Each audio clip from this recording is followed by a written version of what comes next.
Now we shall begin. You should answer the questions as you listen because you will not hear the recording a second time. Listen carefully and answer questions 1 to 6. Homestay Language Learning, Lisa McDowell here. How can I help you? Hello, my name's Dan, Hello, Dan. and I'm going to be living with a family in Edinburgh for 3 months, so I'd like some advice on what to bring with me. I'm flying in via Singapore on the 15th. Right. Well, perhaps most important of all are your documents. Vaccination certificate, sponsor's letter, and the certifying letter from us for immigration. Yes, I've got all those in order, I think. What I'm really wondering about are money and clothes and things for my room. Personal effects, in other words. OK, let's start with cash. You'll already have money in your bank account here, of course, but make sure when you get here you have some cash on you. Pounds, that is, not euros or dollars. How much do you suggest? I'd say 50 as an absolute minimum. OK. Now, the next thing is which clothes to bring. What do you think? Well, as I'm sure you know, it can get pretty cold here, so you will need some warm clothing. There are shops near here that sell winter clothes quite cheaply, so you really don't need to bring much. Do make sure, though, that you have at least one thick sweater and a jacket with you when you arrive here. The temperature's likely to be a lot lower than in Singapore. Thanks for the warning. Now, something else I'm not sure about is whether to bring my computer. It's a laptop, so it won't take up much room. 2 problems. Firstly, it might not be compatible with the electricity supply in this country. And secondly, there's a risk of it getting broken in transit. Someone travelling here had hers smashed only last month. But surely I can carry it as hand luggage. Usually, yes, but because of all the tight security right now, you may have to check it in. So my advice is to leave yours at home. OK, I think I will. Is there anything else you'd advise against bringing? Well, you won't need household or cooking things. They'll all be provided. And importing food, of course, isn't allowed by customs, though I imagine you already knew that. Well, yes. But there are 1 or 2 things I'd suggest you find room for in your suitcase. Yes? Perhaps a few of your favourite cassettes or compact discs. Of course, you might be able to find them in the shops here, but then again, you might not. That's a good idea. Anything else? Yes, some photographs of people and places that are special to you could be nice. They can really make your room feel like home. It's just a thought. I'll see if I've got a few good ones. Before you hear the rest of the conversation, you have some time to look at questions 7 to 10.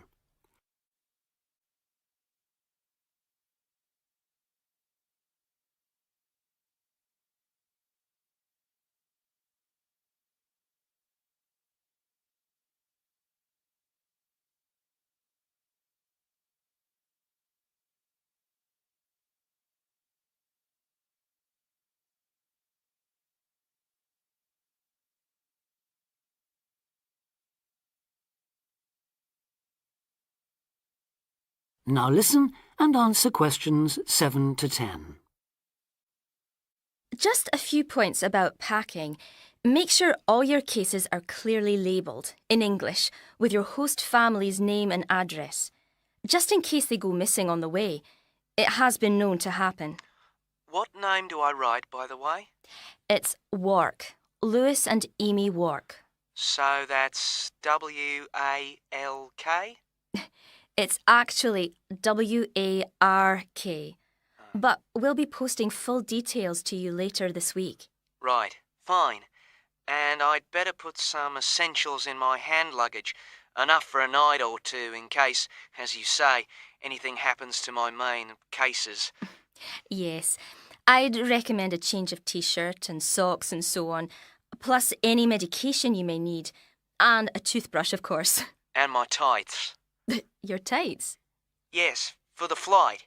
Wearing them helps prevent deep vein thrombosis when you're flying long distances, not getting any exercise. Oh, yes, I've heard about that. Now, talking about exercise, there's one last thing. When you've packed your baggage, check you can carry it, all of it, at least 500 metres without any help. You may have to do that. Okay. Well, thanks for all your help. You've cleared up a lot of points. Oh, you're welcome. Have a safe journey, and we'll look forward to seeing you next month. Bye. Bye.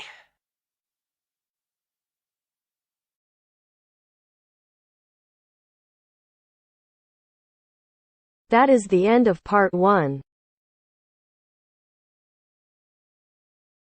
You now have half a minute to check your answers.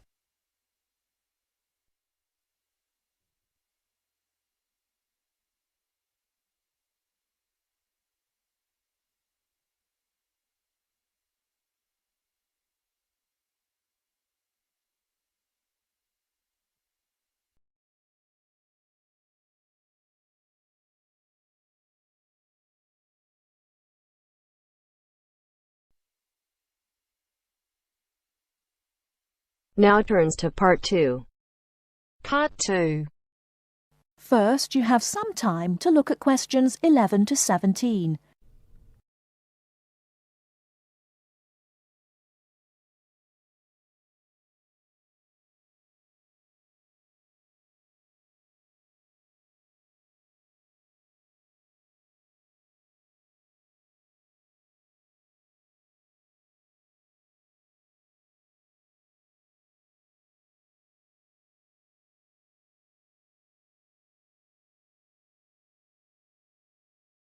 Now, listen carefully and answer questions 11 to 17. Hello, and thanks everyone for coming here today. I know it's always a bit stressful going for a job interview, but it's best to be prepared. For any of you who may not know me, my name is Fiona Ogilvie, and my job is to offer guidance and support for students with special needs. Now, you wouldn't be here today if you weren't interested in finding a job in the holidays. So let's get down to it and see what things you need to be looking out for. Most of you, I hope, will be applying for jobs with the companies that have been recommended by the university. The reason for this is that we here at the university already know these companies and have established good working relationships with them. I've also been to visit all of them and checked out the facilities they have to offer. You really need to make informed choices when you're looking for a job and make sure you know before you even get to the interview stage that your needs will be met. But I know that some of you are applying for jobs independently and have looked at companies outside the university recommended list. So for you, it's best to plan ahead and be aware of what it is you may need while you're working. Things that you need to check when you go for an interview are there enough toilet facilities and are these easily accessible? Also, you want to check that all the public areas inside the building are barrier-free, so you can get direct access to these public spaces whenever you need to. And ask about ramps into the building, so you know how many there are and where they are located. These kinds of things are so much more difficult to sort out when you've started work, as they take time. But ramps are an absolute must, so please make sure you know where they are. Another thing you must make sure of is that the lifts have the correct lowered control panels. Ask if all the lifts have this facility or if it's only certain ones. Now, something I think that is often overlooked is working hours. What you want to make sure of is that you get flexi time. This basically means that your working hours are flexible and you can clock on and clock off in times that suit you. Within reason, of course. Most companies do recognise that it takes much longer for someone in a wheelchair to get on and off buses and trains. Public transport can take that much longer, so you need to be organised and prepared. And for those of you lucky enough to own a car, check how many disability parking spaces are available. Remember that it's your right to have a disabled parking space. These also need to be near enough to a wheelchair accessible entrance or ramp. OK, are there any questions before we move on? Before you hear the rest of the talk, you have some time to look at questions 18 to 20.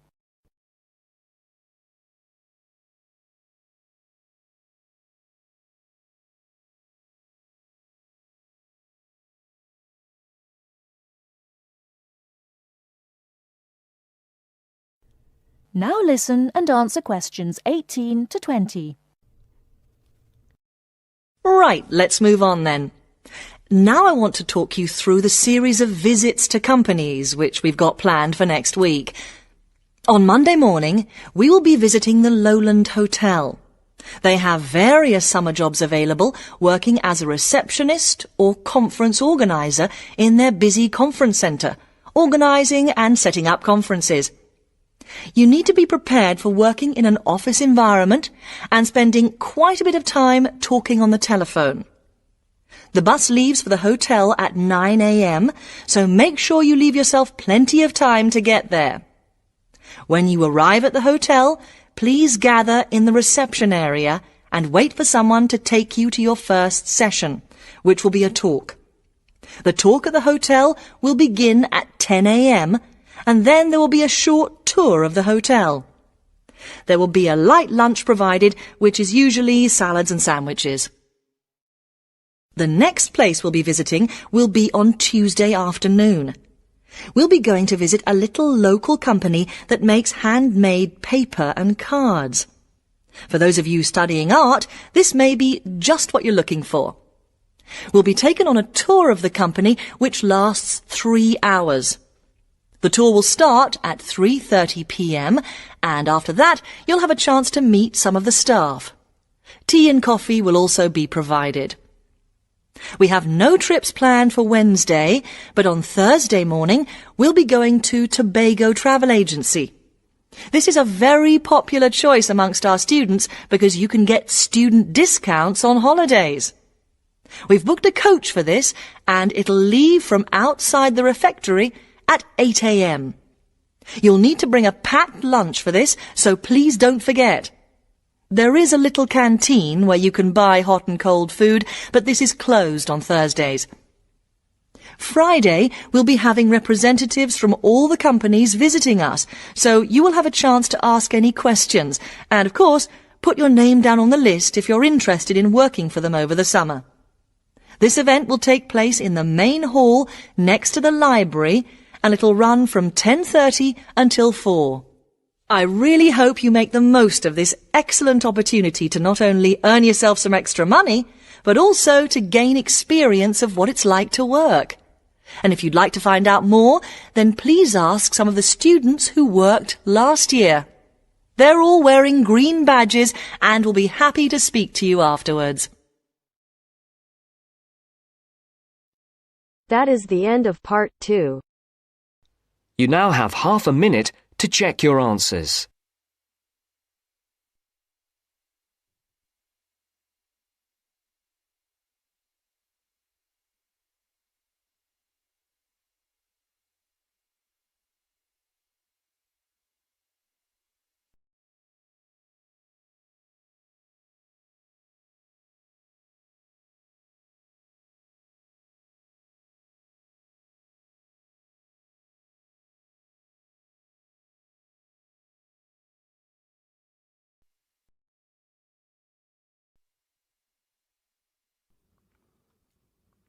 Now turn to Section 3.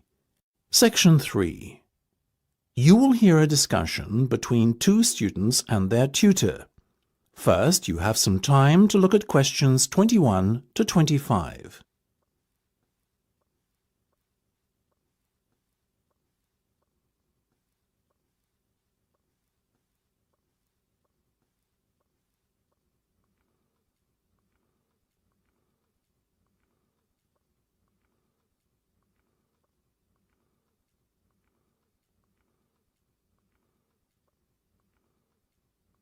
Now listen carefully and answer questions 21 to 25. Okay, guys. First off, well done. That was a very good presentation yesterday. Now I'm just going to ask you questions about it before I give you my feedback. That okay? Sure. Of course. Right. Well, in that case, tell me, Niall, why did you choose to talk about Rafael Nadal? To tell you the truth, I didn't. I think I'd better let Sheena handle this one. Sheena? Yes, it was my decision to pick Nadal. Now, that might be a strange choice for a presentation entitled Someone Who Inspired Me to Study Psychology, but... Yes, but I was going to say, it does seem rather an odd choice. Was it simply down to the fact that he's a sporting hero of yours and so a role model? You talk about him a lot, Sheena, so this much is clear. It's true.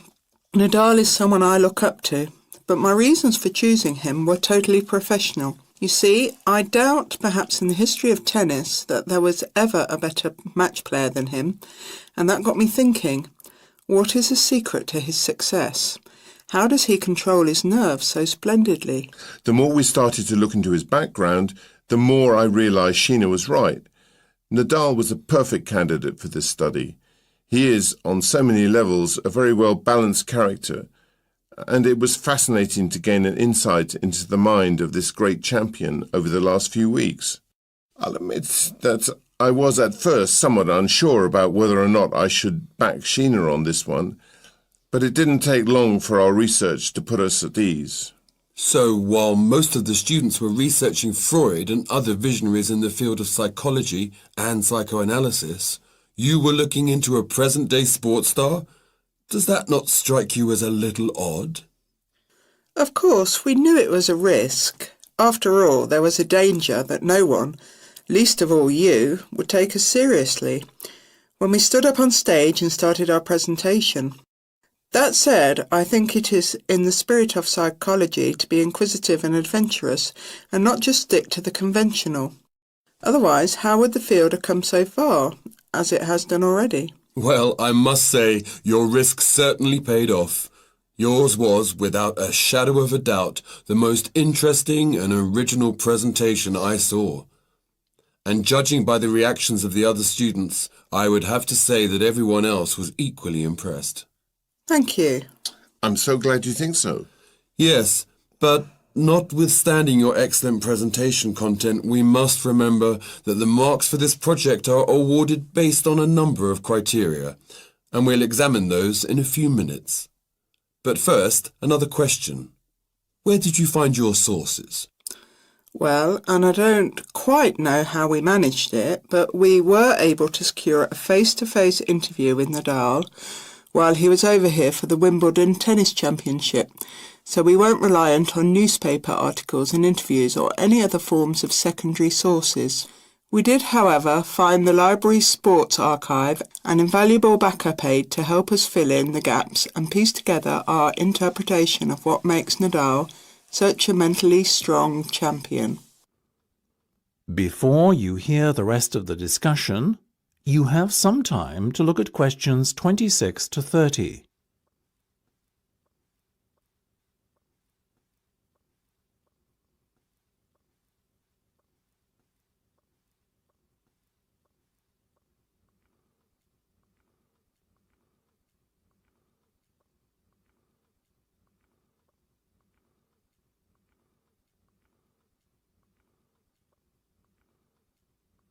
Now listen and answer questions 26 to 30. Okay, well, as I said, congratulations again for your excellent work. Now it's time for my feedback. The first area where marks were awarded is in your use of equipment. I felt that had you not been a little too reliant on the overhead projector, and had you, for example, used the interactive whiteboard and audio equipment a little more effectively, you would have received top marks in this section.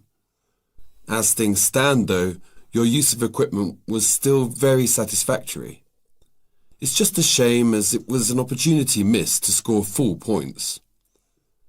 The next area I was asked to assess is content. As you might have guessed, I simply can't fault you on that. Highly original work, so well done.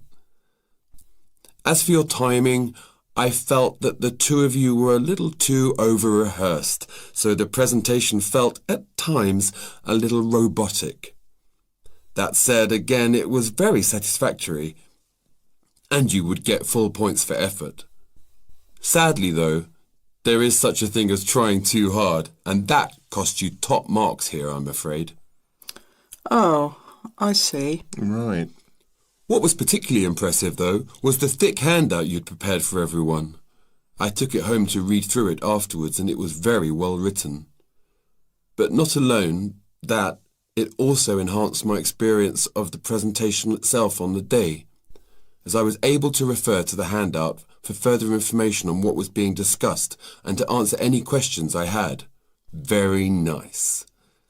As for your level of interaction, well, you had so much that you were intent on packing into your 20-minute time slot that sadly you run out of time at the end, which left no room whatsoever for interaction, and no one had the chance to ask you any questions.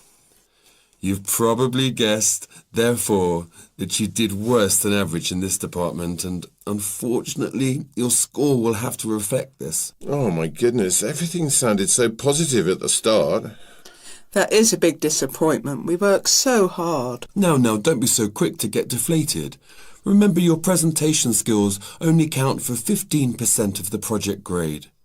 Your score in this assessment, even if it were terrible, would still not be enough to prevent you from getting top marks overall.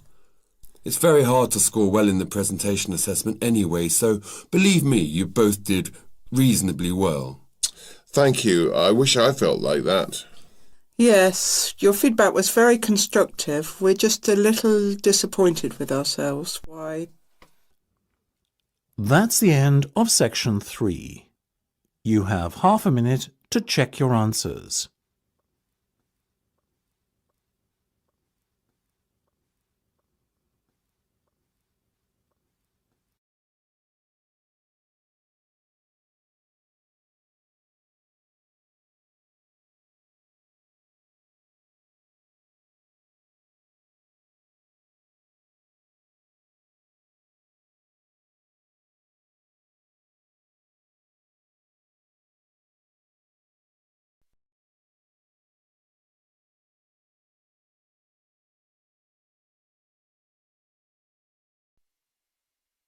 Now turns to part 4.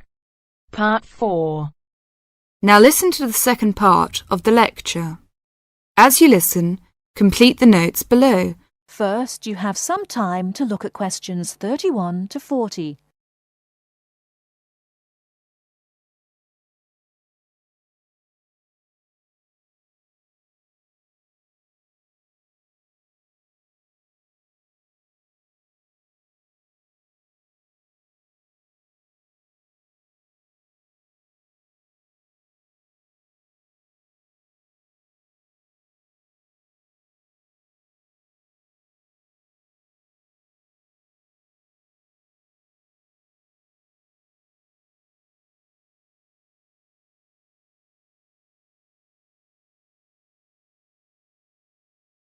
Now listen carefully and answer questions 31 to 40.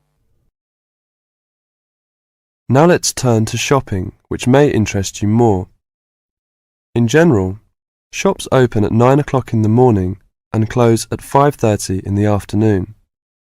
In country towns and quieter suburbs, smaller shops close for an hour at lunchtime, and once a week there tends to be an early closing day when most shops shut during the afternoon. Many cities have a late night once a week when shops stay open until approximately 8 o'clock in the evening. You should ensure that anything you bring into the country, such as travelling irons, heated rollers, hair dryers and electric shavers, can be used on the standard British voltage, which is 240 volts, 58 Z. Many hotels will, on request, be able to supply adapters for electric shavers. When you travel, you may want to send postcards home. Stamps can be bought at post offices throughout Britain. They are open from 9 o'clock to 5:30 Monday to Friday, and until 12:30 on Saturday. Stamps can also be bought at postal centre stamp dispensers, at large stores and major tourist attractions. For posting letters, you don't have to go far before finding a red painted letterbox. Alternatively, use the letterboxes at post offices. You may ask how much to tip in hotels and how much it is for a taxi. There are no fixed rules on tariffs about this, and the following is intended only as a guide to customary practice. Most hotel bills include a service charge, usually 10 to 12%, but in some larger hotels 15%. Where a service charge is not included, it is customary to divide 10 to 15% of the bill among the staff who have given good service. In restaurants, if a service charge is not included in the bill, then 10 to 15% is usually left for the waiter. For porters, we usually give 30p to 50p per suitcase. For taxis, 10 to 15% of the fare. Hairdressers, £2 according to how much work they have done, plus 50p to the assistant who washed your hair. If you drive in Britain, you should remember to drive on the left and overtake on the right. The wearing of seatbelts is compulsory for the driver and front seat passengers. Now let's talk about full details of Britain's road regulations. A copy of the Highway Code can be obtained from offices of the Automobile Association, AA, or Royal Automobile Club, RAC, at most ports of entry. These two motoring organisations can also provide plenty of helpful information to all motorists. Contact AA. Telephone is 01 854 7373, 24-hour service. RAC telephone is 0304 204 256, 24-hour service. For something more serious, telephone operators will give you the telephone number and address of a local doctor's surgery. Alternatively, you can go to the casualty department of any general hospital or, in the case of severe emergency, dial 999. 999 is free. Remember, unless you belong to a European Community country or one with which the UK has reciprocal health arrangements, you will be charged for the full cost of medical treatment in Britain, except in the case of accidents or emergencies requiring outpatients treatment only. It would therefore be wise to take out full medical insurance before leaving home. That is the end of part 4. You now have half a minute to check your answers.